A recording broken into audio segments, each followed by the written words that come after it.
Bonjour les gens, j'espère que vous allez bien. Alors, on se retrouve pour le deuxième podcast que je vous avais promis. Et comme c'est le deuxième podcast, on est au chapitre 2 du livre « Les choix dans l'au-delà » de Gretchen Vogel. Alors, on m'a dit dans les commentaires que ça ne se prononçait pas Vogel, mais je me rappelle plus comment ça se prononce. Je me rappelle plus ce que la dame avait écrit. C'est pas grave. Enfin, j'espère que vous ne m'en voudrez pas. Donc, c'est parti mon kiki. Le chapitre 2, la conscience de soi. La conscience de soi n'est pas apprise en mourant, elle se développe durant la vie. Que répondriez-vous si l'on vous demandait qui vous êtes ? Non pas quel est votre nom ou quel est votre travail, non pas qui est votre famille, non pas où vous demeurez, mais qui êtes-vous ? Il est possible de commencer à répondre à cette question en réfléchissant à ce que vous êtes physiquement, mentalement et spirituellement. Cependant, la véritable question est la suivante. Dans le moment présent, qui êtes-vous ? À cette question, il est évident que vous ne répondrez pas en disant quel type d'enfant vous étiez ou ce que vous deviendrez dans vos vieux jours. Il est important de comprendre qui nous sommes durant l'incarnation parce que c'est ainsi que nous pouvons commencer à répondre à la question de notre identité profonde dans l'au-delà. Plus nous comprenons qui nous sommes et ce que nous sommes ici, plus nous comprendrons qui et ce que nous sommes dans l'au-delà.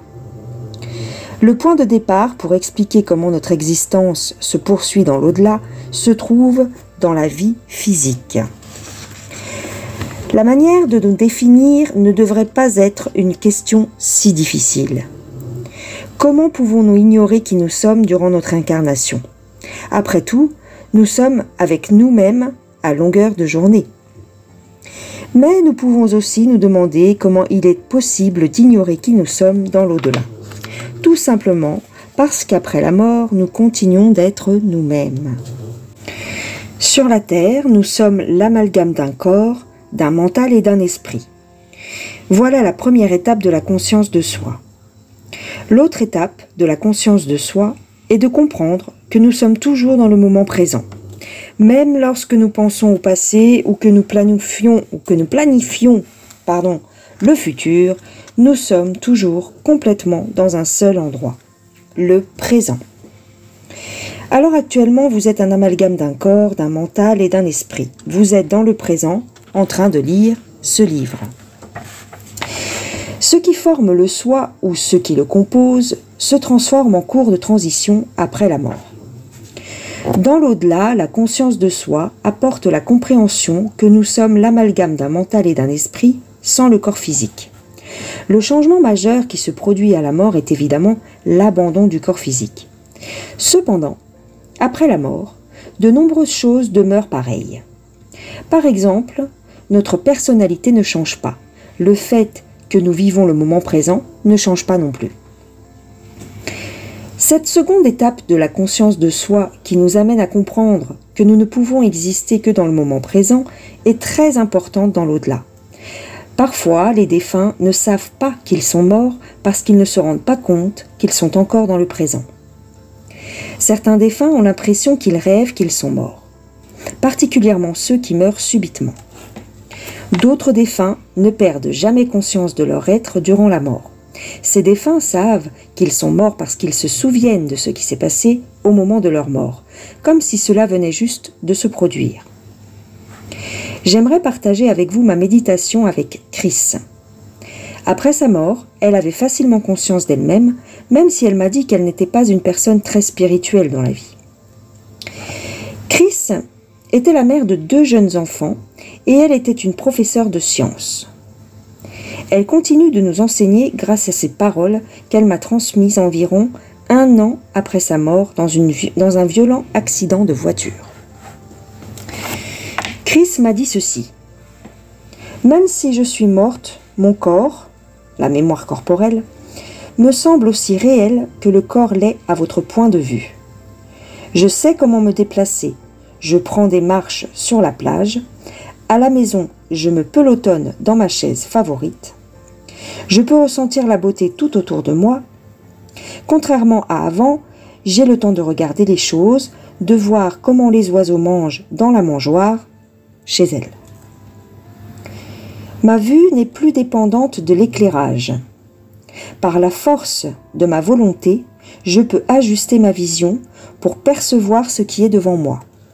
Par exemple, la vision d'un coucher de soleil fait davantage référence à la connaissance de ce à quoi ressemble un coucher de soleil qu'à ce qu'il était réellement lorsque je le regardais avec mes yeux.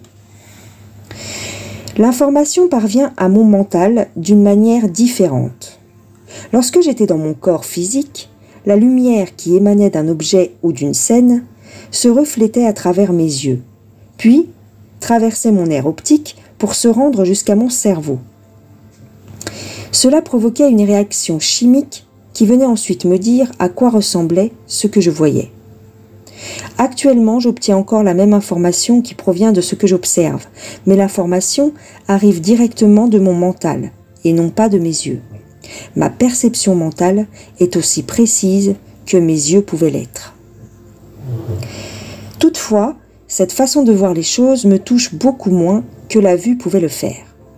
N'ayant plus de corps à protéger ni à dorloter, l'exactitude de ma perception n'est plus aussi importante. Je ne me préoccupe désormais plus de trébucher ou de tomber sur quelque chose. Ce qui est le plus étrange est de marcher à travers les portes, les gens et les édifices.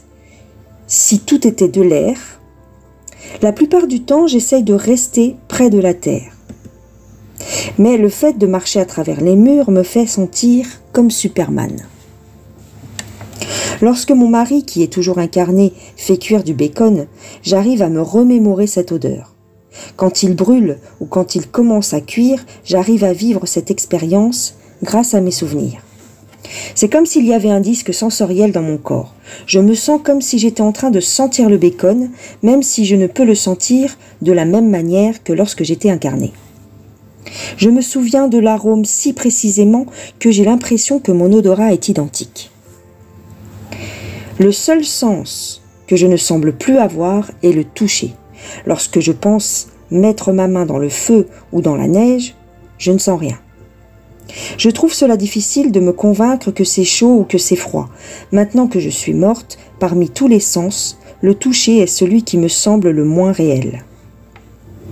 J'arrive à me souvenir du ressenti du toucher d'un objet dans la vie, mais cela me prend un immense effort. En me concentrant, j'arrive à maintenir cette mémoire durant quelques instants. De manière encore plus directe qu'avec le sens de l'odorat, il m'est possible de goûter quelque chose en étant près de quelqu'un qui en mange. Par contre, je ne reste pas dans les alentours des pizzerias ou des salons à glace ou autres endroits de dégustation parce que je serais imprégnée des pensées ou des vibrations de personnes étrangères que je ne veux pas sentir ou connaître. Je goûte donc aux aliments uniquement avec les membres de ma famille lorsqu'ils dégustent un repas. J'entends également ce qui se passe autour de moi à cause de la vibration qu'émet le son. Je présume que c'est parce que le son fait bouger les molécules d'air en se déplaçant. J'entends clairement les conversations des gens. Je recherche les concerts car j'aime encore autant la musique. Parmi tous les sens, l'ouïe est celui qui ressemble le plus à ce que j'entendais dans mon corps. Maintenant, le son provient de partout autour de mon corps. Je crois que c'est ainsi que les sourds doivent se sentir en recevant les vibrations de la musique sur le plancher et dans les airs. Je suis très reconnaissante de pouvoir encore apprécier la musique. Je ressens la musique dans les airs. Chris vit le moment présent et elle se débrouille bien sans son corps physique. À première vue dans la vie, il nous est parfaitement naturel de nous identifier à notre corps physique. Nos sens, la vue, le toucher, l'ouïe, le goût et l'odorat, sont une manière d'interpréter la réalité et une manière d'expérimenter la vie. Nous comptons sur notre corps pour nous permettre de traverser la vie. L'une des premières étapes qui nous permettent de comprendre comment nous survivrons à la mort est de voir le corps physique comme un véhicule pour notre être. Le corps est habité par la personnalité dès la naissance et il sera abandonné dans le monde physique à la mort. Ici, je ne veux pas dire qu'il faille compter sur notre corps de la même manière que nous le faisions avec notre voiture. Nous sommes l'intendant de notre corps et il est dans notre intérêt de le traiter avec respect. Au quotidien, nous avons tendance à croire que nous sommes notre corps. Mais le corps dont nous bénéficions n'est qu'un véhicule temporaire. Durant notre incarnation, le matériel qui compose ce corps change de nombreuses fois. Chaque cellule de notre corps est graduellement, voire complètement, remplacée tous les 7 à 10 ans. En conséquence, le matériel qui compose notre corps diffère approximativement autour des âges suivants. 7, 14, 20 et ainsi de suite. Nous pourrions donc voir cela comme si nous avions plusieurs corps durant une incarnation. Le corps que j'ai actuellement ne ressemble plus à celui de mon adolescence. J'ai l'impression de jouer le rôle d'une femme d'âge moyen. Ce n'est que lorsque mes parents sont devenus octogénaires qu'ils m'ont semblé vieux. Leur limitation physique les déroutait parce qu'ils se croyaient encore en mesure d'accomplir ce qu'ils avaient l'habitude de faire. Notre personnalité et notre manière de nous percevoir ne se modifient pas aussi radicalement que notre corps peut le faire durant notre vie. Cela est attribuable au fait que notre responsabilité est le contenant ou le véhicule de notre mental. Pas notre responsabilité, qu'est-ce que je dis? Notre personnalité. Ah là là. Cela est attribuable au fait que notre personnalité, je recommence, est le contenant ou le véhicule de notre mental. Donc c'est ta personnalité qui fait que, tu vois, que tu gères ton véhicule, quoi. Plusieurs personnes croient que les fonctions du cerveau et le mental sont la même chose. Alors, comment la personnalité peut-elle survivre à la mort de notre cerveau? Le cerveau contrôle le fonctionnement du corps humain. Le travail du cerveau est de maintenir le corps en vie. Le cerveau est un organe dans le corps qui sert à régulariser le système nerveux. Nous percevons principalement notre monde à travers les données sensorielles de notre système nerveux. Il est donc difficile de comprendre le soi d'une manière autre que celle qui découle de l'interprétation de la réalité par le système nerveux. Il est alors logique de conclure que le cerveau est le siège du mental, n'est-ce pas? Oui, c'est tes 5 sens qui te permettent de traduire la réalité. C'est un peu ce que je vous dis de temps en temps. Si nous devons penser à un endroit où se situe le mental, la moelle épinière serait un endroit davantage logique. En effet, c'est par la voie de la moelle que toute l'énergie afflue vers le système nerveux. La tradition ancienne décrit cela comme une colonne d'énergie à partir de la base de notre colonne vertébrale jusqu'au-dessus de notre tête. De manière métaphorique, cette sagesse ancienne décrit l'emplacement du mental dans le corps. J'ai commencé à comprendre la différence entre le mental et le cerveau en amorçant mon travail de médium. Au début, je pouvais être avec un défunt dans mon mental. Cependant, je n'arrivais pas à établir la connexion entre ma vision mentale et le dialogue de mon cerveau. Un jour, j'ai appris à combler ce vide en décrivant ce que je voyais et ce que j'entendais sur un magnétophone. S'il vous était possible de me voir dans un état de méditation profonde, vous me verriez boire une tasse de thé, me gratter les orteils et même faire les 100 pas. C'est mon cerveau qui dirige ce qui se passe avec mon corps. La soif, une démangeaison ou une envie de bouger. Ce qui se produit durant une méditation provient également du travail de mon cerveau. Je regarde où il est mon chat parce qu'il fait des bêtises. Attends, j'ai perdu la ligne. Non. C'est mon cerveau qui dirige ce qui se passe avec mon corps, la soif, une démangeaison ou une envie de bouger. Ce qui se produit durant une méditation provient également du travail de mon cerveau. Autant notre cerveau que notre mental interviennent dans le fonctionnement de notre quotidien. Une autre manière de voir la différence entre le mental et le cerveau est lorsque le cerveau d'une personne subit une blessure. Nan, une de mes amies, a été blessée au cerveau dans un accident de voiture. Décidément, qu'est-ce qu'elle côtoie des gens qui ont des accidents? Il devrait se poser des questions. Avant l'accident, elle était très brillante. Depuis l'accident, elle se démène avec l'ordre des actions à accomplir pour faire un café. Le mental et l'âme de Nan n'ont pas changé, sauf qu'elle doit maintenant s'exprimer à l'aide d'un véhicule déficient. Les gens qui s'occupent des blessures du cerveau reconnaissent que la personnalité demeure entière, mais que les personnes ainsi blessées doivent composer avec ce qui reste. Si les fonctions du cerveau et les intentions du mental étaient similaires, elles ne pourraient pas s'exprimer de manière complètement opposée. La dépression est un état biologique fréquent. Certaines substances chimiques du cerveau deviennent parfois déficientes et la personne dépressive peut alors ressentir cet état comme étant sa réalité.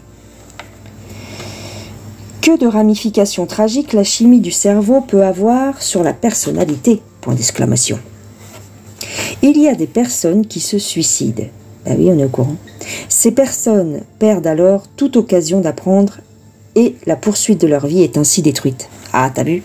Faut pas se suicider, les gens. La plupart des femmes finissent par apprendre à ne pas prendre au sérieux les changements hormonaux dans leur corps. Oh, c'est chiant ça aussi. Quand les changements hormonaux, c'est une catastrophe. Bon, la plupart des femmes finissent par apprendre à ne pas prendre au sérieux les changements hormonaux dans leur corps lorsque les fluctuations hormonales touchent leurs émotions et leurs pensées. Elles apprennent qu'il y a des meilleurs moments dans le mois pour prendre des décisions capitales. Il y a un autre phénomène chimique du cerveau causé par les hommes. Ah oui, ça les hommes, ils nous trifouillent le cerveau, ça c'est vrai. Il y a un autre phénomène chimique du cerveau causé par les hormones et il s'appelle le désir sexuel. Bah tiens, tu m'étonnes. Ce signal biologique est souvent confondu avec l'amour.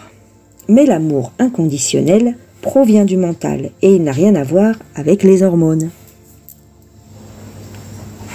Lorsque nous centrons notre attention sur quelque chose, nous entraînons notre mental. À l'école, nous commençons d'abord par apprendre et par exercer la concentration. Il est possible de retracer les informations emmagasinées dans notre mémoire grâce à la concentration. Cette dernière est la porte d'entrée pour accéder aux aspects intuitifs et créatifs de notre mental. Les gens qui croient que le mental est littéralement lié aux fonctions du cerveau se retrouvent désavantagés lorsqu'ils sont face à la mort. Si la connaissance de soi passe seulement par cet organe qu'est le cerveau, comment pourrions-nous reconnaître qui nous sommes après la mort ? C'est un peu compliqué là les notions, j'avoue. Concrètement, le mental interagit avec le corps physique, mais il survit à la mort de ce corps. D'accord. Une personnalité entre dans la danse de la vie matérielle dès la naissance et elle s'extirpe du corps de chair à la mort.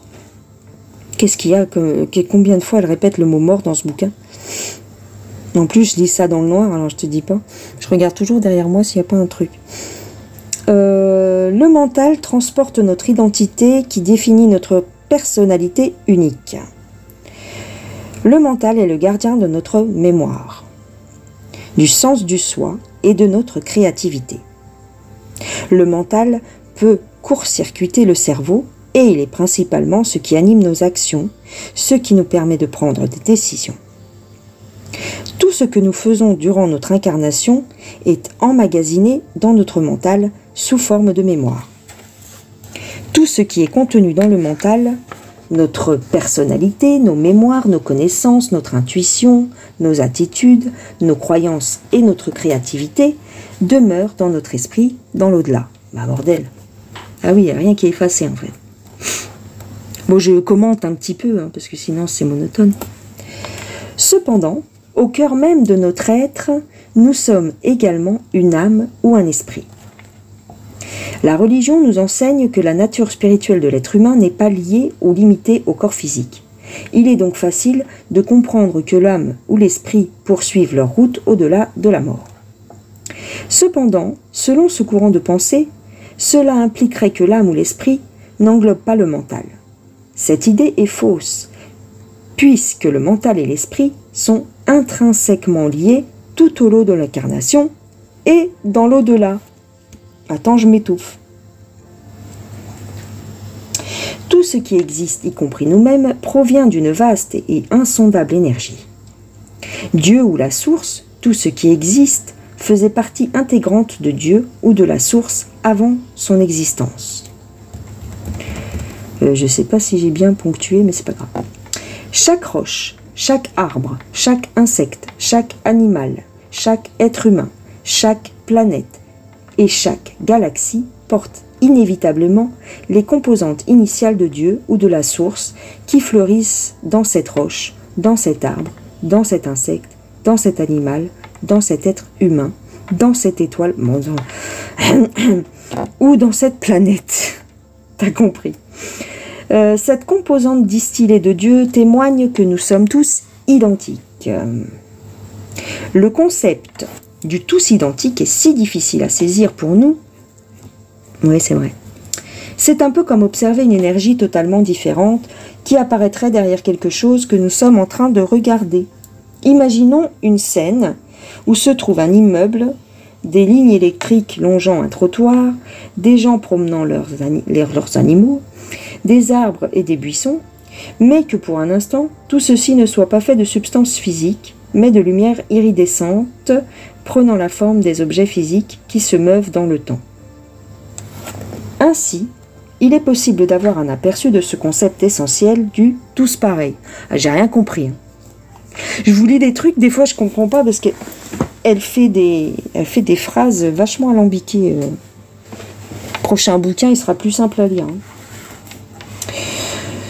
Alors, je relis ensemble les mots « Dieu est la source » parce qu'il est nécessaire d'attribuer des mots à l'origine de la création. Je n'ai nullement l'intention ici de contester les métaphores religieuses. Toutes les religions contiennent des vérités. Alors disons simplement que nous sommes issus de Dieu ou de la source. Notre long voyage arrive à son apogée lors de notre dernière vie physique et notre ultime but est de retourner vers Dieu ou la source. Notre nature spirituelle dote la personnalité de la capacité de puiser, de porter et d'amplifier l'énergie de Dieu ou de la source. L'essence de notre personnalité est nourrie en reconnaissant que nous sommes en partie un esprit. Puis, comme la feuille qui absorbe la lumière, nous pouvons porter l'énergie de Dieu ou de la source, aussi appelée la grâce, afin de rehausser nos expériences sur la terre. J'ai les yeux qui me piquent, je ne vois plus très clair. L'amour est la clé. Lorsque nous sommes capables d'offrir un amour altruiste, nous puisons l'énergie de Dieu ou de la source. Lorsque nous centrons uniquement notre attention sur l'amour, nous transmettons cette énergie tout autour de nous. Les pratiques spirituelles telles que la bonté, la prière et la méditation représentent une manière de nous centrer et d'exercer cette partie de notre personnalité. Les défunts, lorsqu'ils prennent conscience de leur nature spirituelle, continuent à élargir leur expérience spirituelle dans l'au-delà. Notre nature spirituelle n'est pas différente lorsque nous arrivons dans l'au-delà que celle qui nous habitait avant de mourir. Comme l'a exprimé une personne dans l'une de mes méditations, la mort ne constitue pas un laissez-passer pour l'élévation. L'élévation se produit durant la vie. Ah d'accord, on est dans la merde. Pardon. L'élévation se produit durant la vie, si elle a tout simplement à se produire. Donc on a intérêt à bosser maintenant, parce qu'en fait dans l'au-delà, tu te débrouilles quoi. Hein. C'est un petit peu ça. Hein.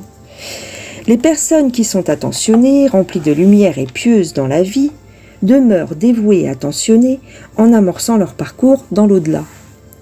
Ouais, mais pas toujours, hein, parce qu'il y a des bigotes, quand ils arrivent de l'autre côté, elles ne sont pas si bigotes que ça. Hein.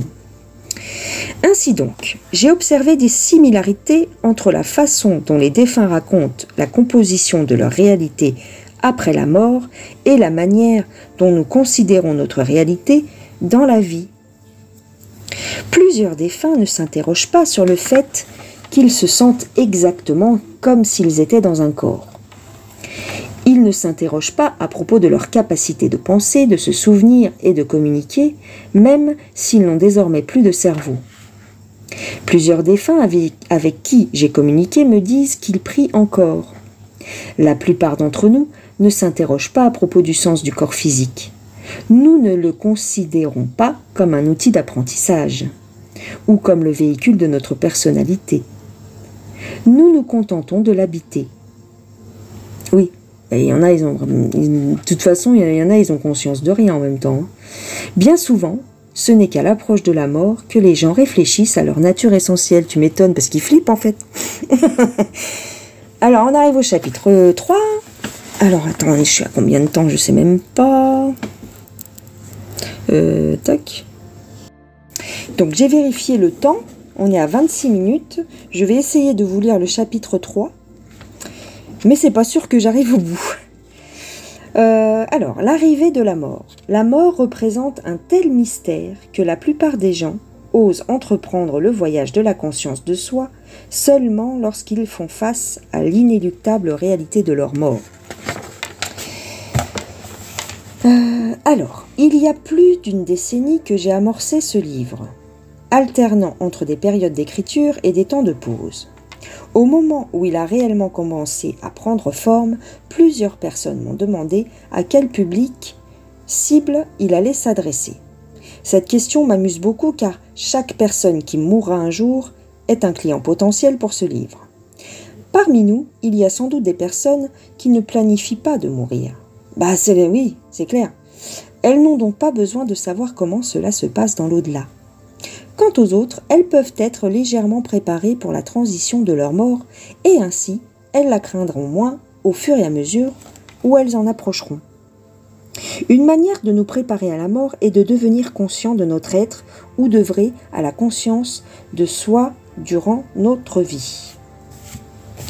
La clé de la conscience de soi en cours d'incarnation a été abordée dans le chapitre précédent. T'avais qu'à lire en fait, ça veut dire ça entre parenthèses. En effet, cela passe par la compréhension que notre être est un composé d'un corps, d'un mental et d'un esprit lors de nos expériences dans la matière physique. Le concept de la personnalité nous permet également de comprendre quelle partie de notre être survit à la mort physique. La personnalité peut être définie comme étant les qualités qui forment notre caractère individuel. Dans ce livre, l'un de mes objectifs est de démontrer comment la personnalité continue d'exister dans l'au-delà. La mort ne transforme pas notre essence propre. Notre personnalité poursuit son évolution avec les mêmes attitudes ou les mêmes ressentis par rapport aux choses, exactement comme cela influençait nos choix dans la vie. Après la mort, les décisions que nous prenons demeurent en lien avec le thème de notre vie. Dans de très nombreuses méditations avec les défunts, j'ai ressenti qui ils étaient durant leur incarnation. Ce ressenti me provenait de sujets qu'ils ont choisi d'aborder avec moi. Après la mort, les points qui sont importants pour eux reflètent leur personnalité et leur attitude quant à la vie.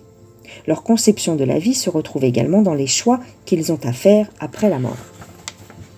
Un jour, j'ai fait une méditation pour un ami qui croyait qu'un défunt tentait de le joindre. Dans la maison de cet ami, il y avait une petite table où se trouvaient une douzaine de photos de ses parents et amis. Une journée à son retour à la maison, il constata que toutes les photos, à l'exception d'une seule, étaient renversées face contre terre. Combien de fois on m'a raconté des trucs comme ça?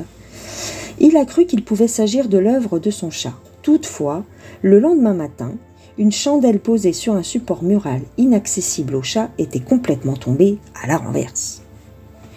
Il a alors eu tendance à croire qu'on avait dû frapper sur le mur d'une quelconque manière, et c'était ce qui avait fait basculer la chandelle.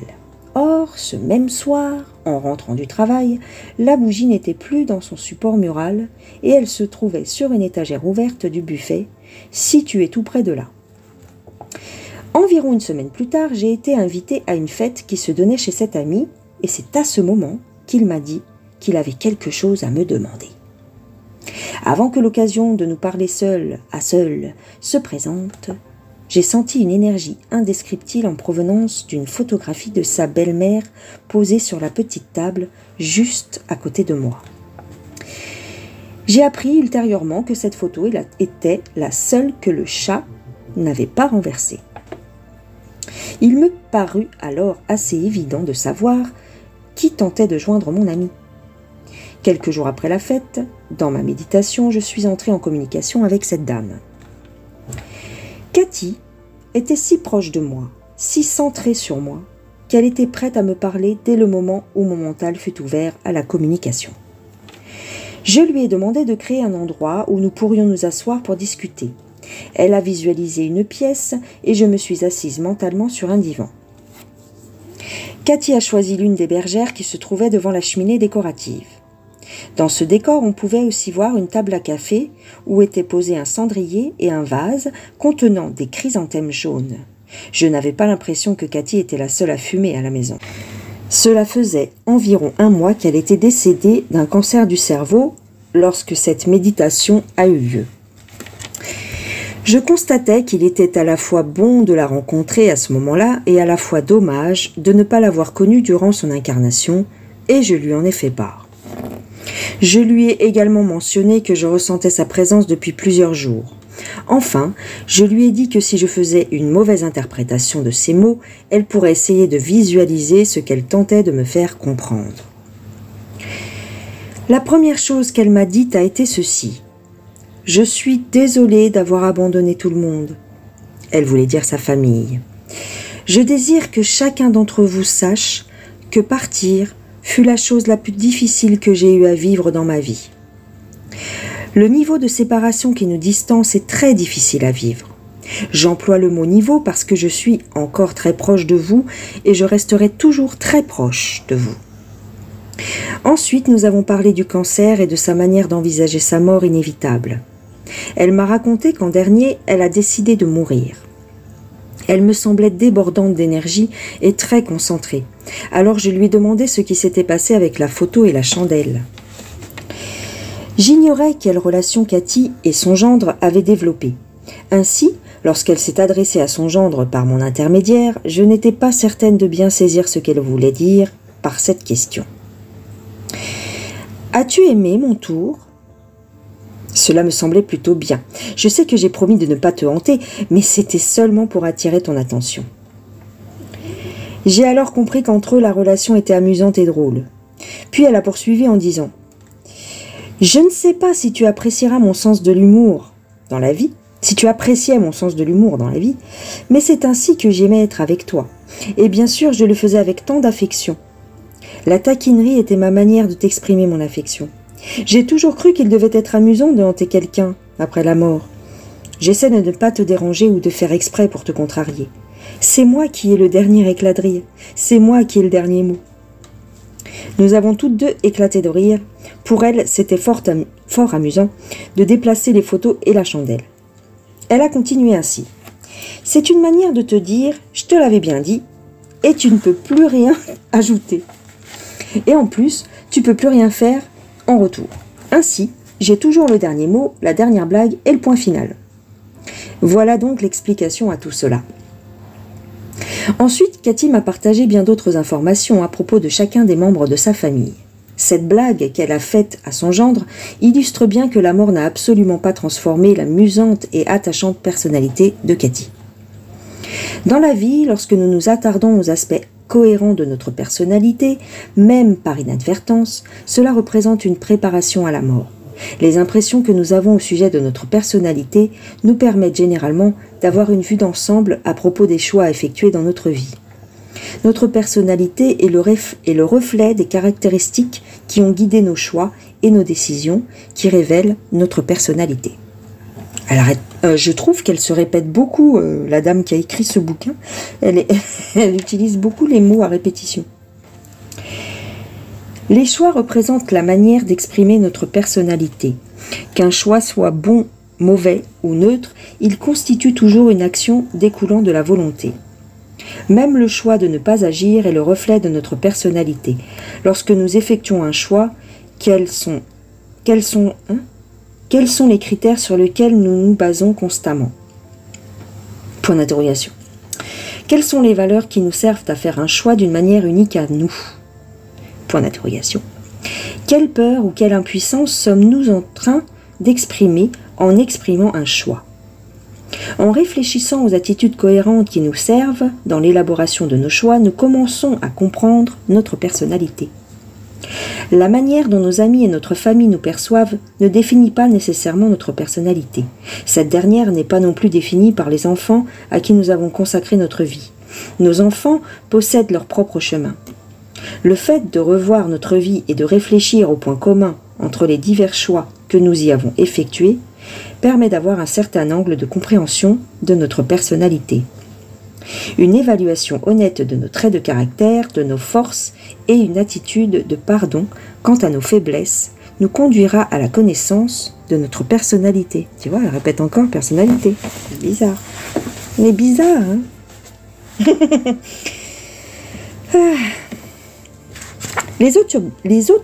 Oh là là, répète. Les autobiographies peuvent nous permettre d'observer une vue d'ensemble de notre personnalité lorsque nous lisons une autobiographie ou que nous en regardons une à la télévision. Nous pouvons y voir des ressemblances sur le plan des attitudes, des croyances qu'une personne a développées tout au long de sa vie. La personnalité d'un auteur se révèle à partir des événements qu'il choisit de partager dans son livre. Ah oui, d'accord. Il en est de même au sujet des lectures et des émissions autobiographiques. Au fil des ans, très peu de personnes prennent le temps d'observer leurs choix et de réfléchir à leur personnalité. La plupart des gens le font seulement lorsqu'ils sont rendus vieux ou lorsqu'ils font face à une maladie mortelle.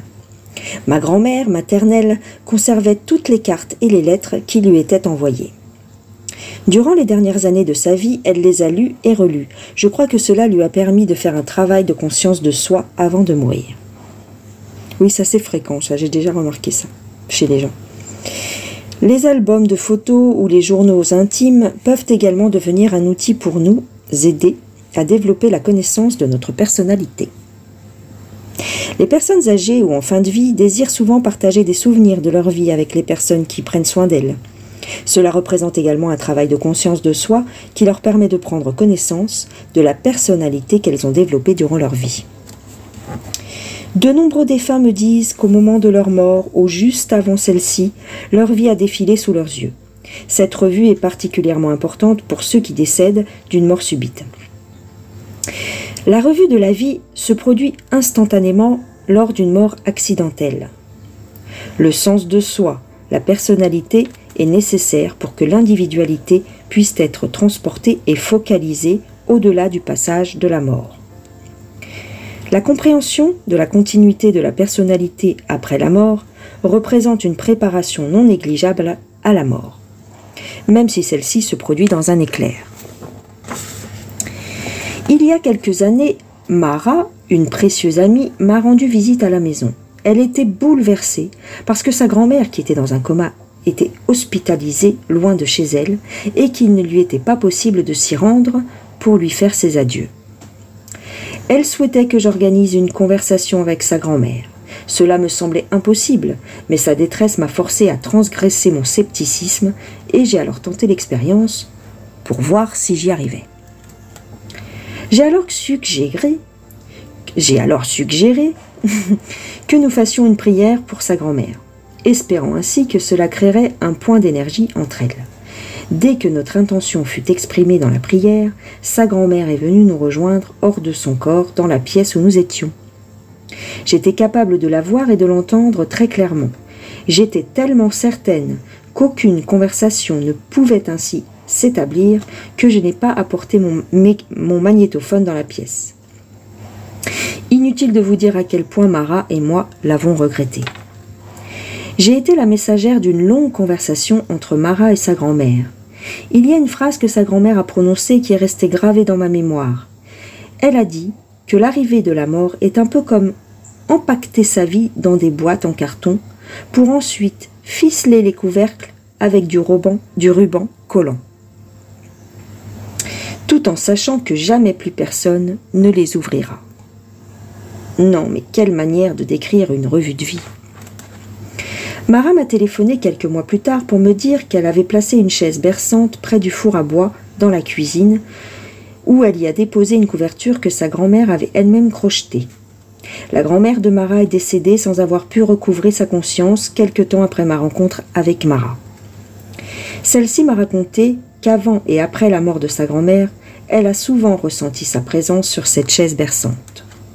J'ai réellement été étonnée que la grand-mère de Mara puisse se joindre à nous, hors de son corps avant de mourir.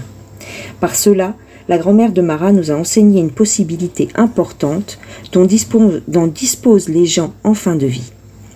La compréhension que nous sommes un corps, un mental et un esprit durant notre vie nous permet de croire qu'après la mort, notre vie se poursuit en tant que mental et en tant qu'esprit. Mais quelle est la sensation alors éprouvée? Est-ce que nous nous entraînons ou est-ce que nous prenons des leçons de vol avant de partir? La grand-mère de Mara l'a fait. Une décennie plus tard, j'ai encore été témoin de cette possibilité. Je suis en train de flipper, les gens, je vous raconte pas. Faut que je me calme, parce que j'entends des bruits, je sens des choses, je crois que bon. Mon conjoint et moi avons demeuré dans la maison de ses parents durant les 2 dernières semaines qu'a vécu son père. Sam, le père de mon époux, est décédé d'un cancer. Le plus ardent désir de Sam était de pouvoir mourir à la maison, et cela était possible grâce au soutien de notre hôpital local. Cela est hors sujet, mais il m'importe de souligner ici le travail incroyable que les infirmières de l'hôpital ont effectué. Sam recevait de la morphine, mais la qualité était insuffisante pour calmer sa douleur. Son médecin refusait d'augmenter sa dose, car il y voyait des risques de dépendance pour Sam. La mère de mon époux, quant à elle, ne souhaitait pas que Sam reçoive plus de morphine, puisque ce médicament l'agitait. Les infirmières de l'hôpital connaissaient un autre médicament qui, combiné avec la morphine, diminuait la confusion et l'agitation. L'hôpital a permis qu'on s'occupe à la fois de la douleur et de l'agitation. Tu as vu combien de fois elle se répète dans... Bref. Les souffrances de Sam n'auraient sans doute pas été supportables sans l'intervention des infirmières de l'hôpital. Mon conjoint ne s'en faisait pas au sujet de la confusion mentale de son père causée par les médicaments ou non. Un jour, Sam lui a dit « Laisse aller ma mitaine ». Alors mon conjoint a compris qu'il lui serrait probablement la main un peu trop fort.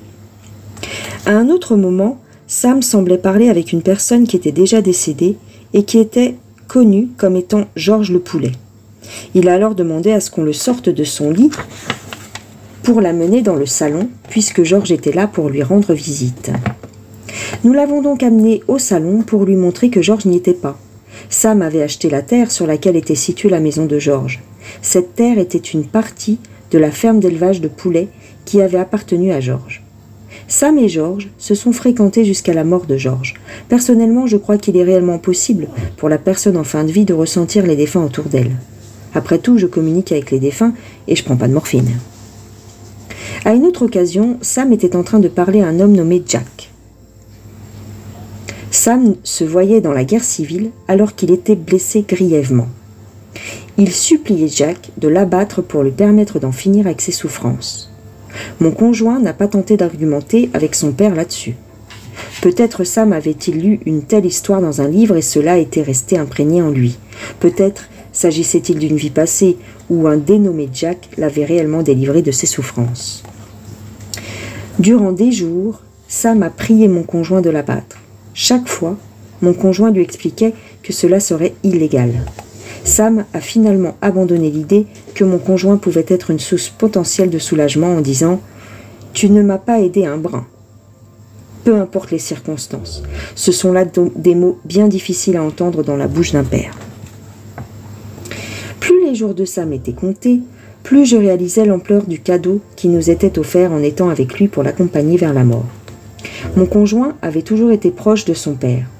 Ce moment était si crucial pour lui permettre d'amorcer son deuil et d'envisager la vie sans son père.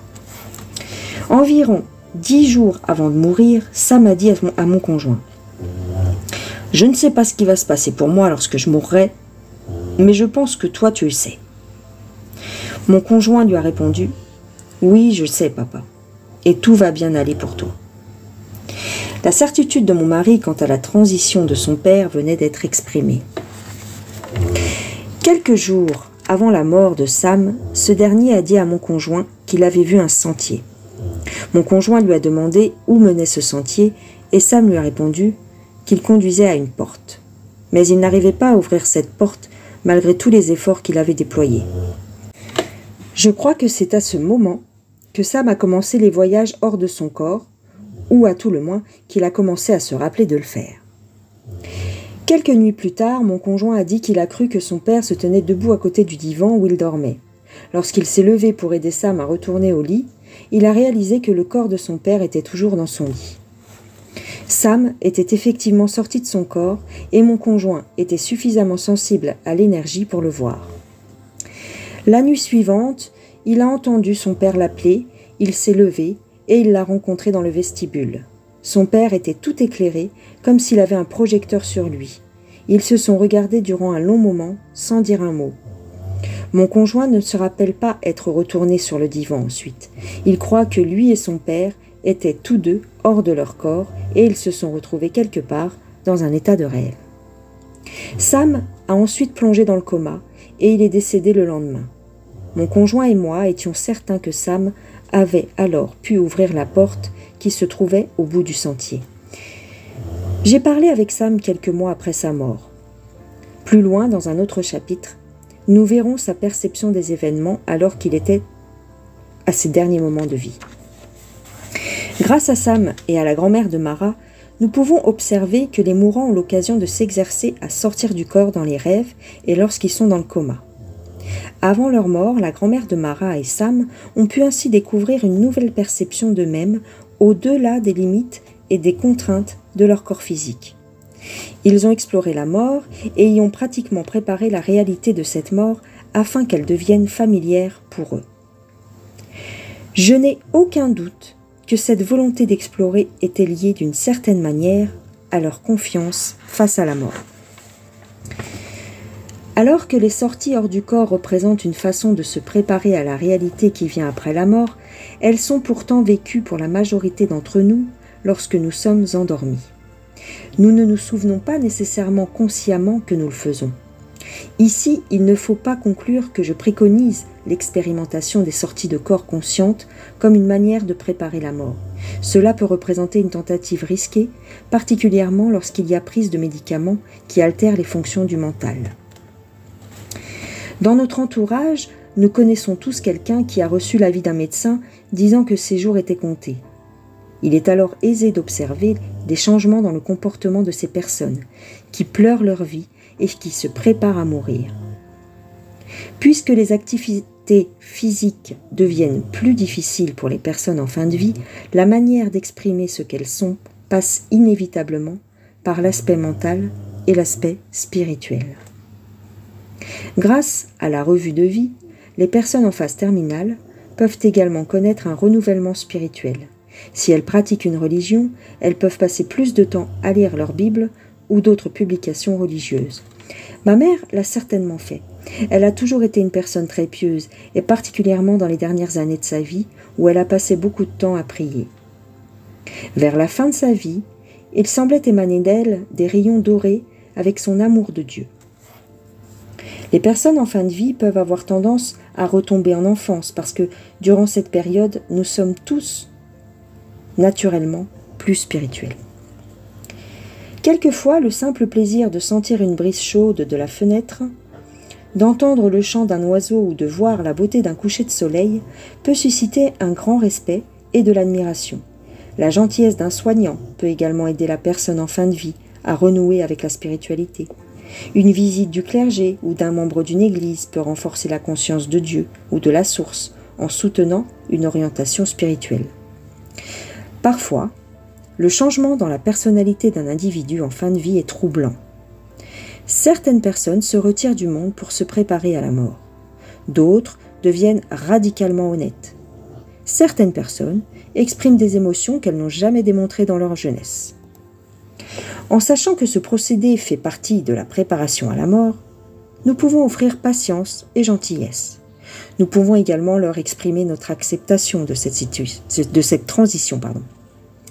Nous pouvons les aider à vivre moins de peur, tout simplement en les accompagnant lorsqu'elles entrent dans cette phase de transition vers la mort. Nous pouvons également permettre aux personnes en fin de vie de laisser leur mental vagabonder. Il est possible que nous ne comprenions pas ce qu'elles disent, mais il n'est pas nécessaire d'argumenter avec elles.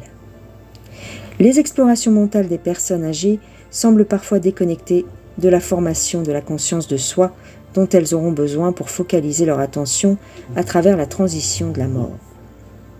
Mais il ne nous appartient pas de juger ce que l'autre doit expérimenter. Une trop grande quantité de médicaments peut altérer la conscience de soi chez les personnes âgées et durant la mort. Il est nécessaire que le contrôle de la douleur s'effectue avec un dosage adéquat. Parfois, des tranquillisants, des relaxants musculaires et des somnifères sont administrés pour aider davantage les soignants sans égard aux conséquences pour la personne en fin de vie. Durant la période de transition vers la mort, la surconsommation de médicaments peut parfois éloigner la personne en fin de vie de la conscience d'elle-même. Lorsque les personnes âgées et les personnes en fin de vie ont dépassé le stade de la communication consciente, il nous est difficile de savoir où elles en sont dans leur vision de la mort. Elles peuvent explorer les états hors du corps ou elles peuvent seulement rester là sans pour autant être prêtes au grand voyage. Elles ont besoin que nous leur donnions tout le temps et le réconfort possible, même si nous ne comprenons pas leur expérience. C'est bientôt la fin, les gens. Alors, attends. Ouais, il reste 3 pages. 3 pages vice-versa. Voilà qui nous amène au débat à propos de l'euthanasie. Ah, ça c'est important. Ou du suicide. Lors de maladies terminales ou du concept de la mort volontaire. L'euthanasie procure une mort sans douleur. La personne atteinte d'une maladie terminale exprime son désir de mourir sans coercition. Si cela est possible, elle participe à tout ce qui l'amènera à sa propre mort, ou elle est assistée par un ami de confiance ou par un membre de la famille. Si elle ne peut agir elle-même, la personne en fin de vie peut également demander aux autres d'accomplir les actions qui l'amèneront à la mort. Selon mon expérience avec les défunts, un tel suicide participatif, si vous voulez, ne suit pas aux fonctions de la personnalité une fois sortie du corps. Toutefois, si la décision de mourir n'est pas prise et idéalement ordonnée en partie par la personne en fin de vie, durant un moment, cela peut occasionner une désorientation durant la transition et après la réalité de la mort. Même si les défunts vont éventuellement parvenir à la conscience de soi et vont finir par reprendre les activités dans l'au-delà, il importe de ne jamais forcer ou inciter une personne consciente à quitter son corps contre sa propre volonté.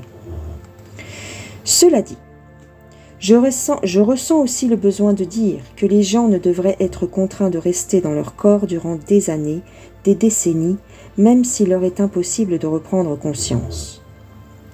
Lorsque les personnes âgées, les personnes en phase terminale, arrivent à exprimer qu'elles sont prêtes à entamer leur transition vers la mort, nous pouvons leur prodiguer amour et soutien en les assistant dans cette transition. Certaines personnes en fin de vie éprouvent tout au fond d'elles-mêmes la certitude qu'elles sont prêtes à mourir. Toutes les personnes âgées, les personnes qui ont utilisé le suicide assisté avec qui je communique, sont complètement lucides et en paix avec leur décision d'avoir quitté leur corps de leur propre chef. Nous ne pouvons jamais juger ni condamner une personne en phase terminale ou une personne âgée pour avoir cherché le suicide assisté ou pour s'être suicidée. Les personnes décédées sont les seules qui puissent évaluer si le choix qu'elles ont fait est bénéfique une fois qu'elles ont quitté leur corps. Alors, il m'est difficile de dire que le suicide est toujours mauvais. Je sens que le suicide effectué par les personnes âgées affaiblies ou par les personnes en phase terminale représente un choix personnel et un droit personnel. Le phénomène inhérent à la volonté de mourir est lié à l'euthanasie individuelle. Cette volonté permet aux gens de quitter leur corps un peu avant que la mort naturelle ne survienne. Des victimes de meurtre, quelques victimes d'accidents mortels, tels que la noyade ou l'incendie, sont venus me parler de ce phénomène. J'ai également eu affaire à des défunts qui n'ont ressenti qu'une infime partie des blessures mortelles qu'ils ont subies. Ils ont rapidement quitté leur corps car ils savaient alors que la mort était inévitable. Ici, lorsqu'il est question de volonté de mourir, techniquement, il n'est pas question de suicide. La volonté de mourir est un acte mental et spirituel en provenance de la puissance de la volonté. C'est seulement la volonté de la personnalité qui est utilisée dans le contexte de la volonté de mourir pour couper le raccordement avec le corps physique, alors que dans le cas de l'euthanasie ou du suicide, certains éléments de la force physique, sont utilisés. Une mort provenant de la volonté de mourir est un acte positif et autorisé lorsque le seul choix possible est la mort du corps physique. Il s'agit d'une action délibérée d'embrasser et d'activer la transition de la mort lorsque nous faisons face à la mort.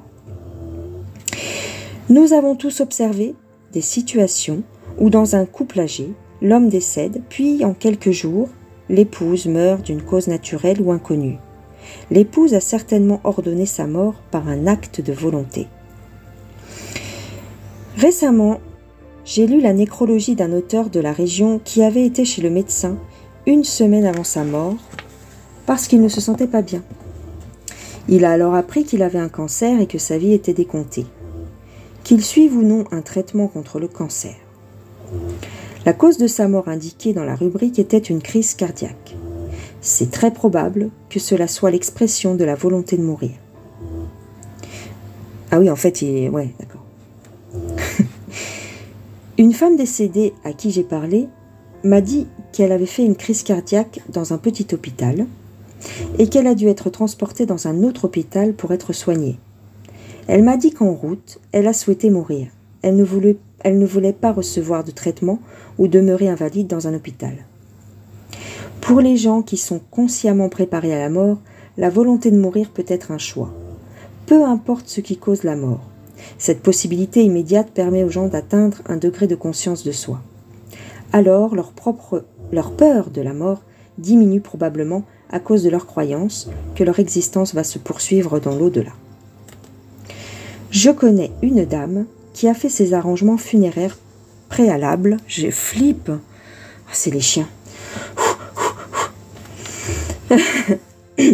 Je connais une dame qui a fait ses arrangements funéraires préalables en compagnie de sa fille pendant qu'elle était en train de mourir.